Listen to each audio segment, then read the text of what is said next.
नमस्कार मित्रांनो, स्वागत आहे तुमचं आणखीन एका नवीन व्हिडिओमध्ये।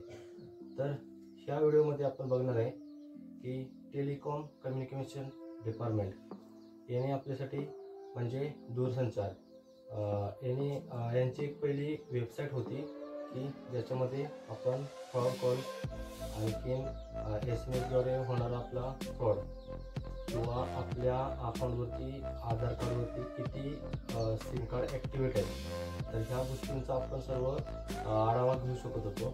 तर त्यांनीच आता नवीन अपडेट 2025 मध्ये अपडेट आणलं आहे की लोकांना प्रॉब्लेम यायसाठी सर्वांना पॉसिबल नव्हतं की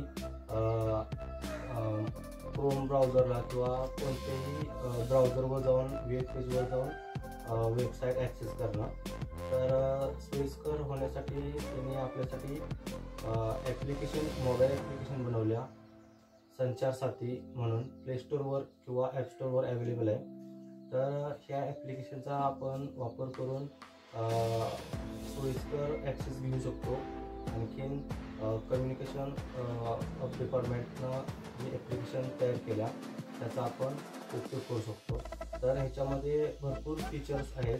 तर आपण महत्त्वाचे फीचर बघूया की महत्त्वाचं म्हणजे आपल्या आधार कार्डवरती किती सिम कार्ड ॲक्टिवेट आहे हे आपल्याला माहिती करून आपण इथे घेऊ शकतो, जेणेकरून आपल्याला मदत होईल की जर आपण आपल्या नावावरती जर दुसरं सिम कार्ड असेल आणि कोण वापरत असेल आणि जर तो काय जर फ्रॉड करत असेल तर सर्व ब्लेम आपल्या न यायच्या अगोदरच आपण काळजी घेऊ शकतो।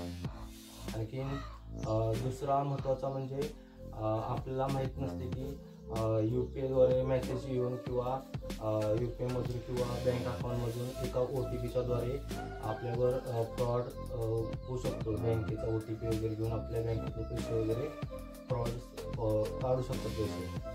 तर ह्या सर्वांची कंप्लेंट करायला आपल्या पहिल्यांदा लोकांना माहिती नव्हतं की आपण ह्या सर्व कंप्लेंट किंवा जर आपल्यावर फ्रॉड झाला कॉलद्वारे कॉल करून किंवा SMS-द्वारे मेसेज पाठवून OTP ॲक्सेस करून तर आपण ह्या सर्व गोष्टींचा कंप्लेंट कुठे देऊ शकतो तर संचारसाठी ह्या ॲप्लिकेशनमध्ये सर्व गोष्टी आपण करू शकतो। तर अशा प्रकारे आपण सर्व प्रकारची माहिती आणखीन खूप डिटेल्समध्ये ॲप्लिकेशनमध्ये डिटेल माहिती दिलेली आहे। तर व्हिडिओ जर आवडली तर व्हिडिओला लाईक करा, शेअर करा आणि जर काही नवीन शिकायला भेटलं असेल तर व्हिडिओ चॅनलला सबस्क्राईब करा। ठीक आहे, धन्यवाद।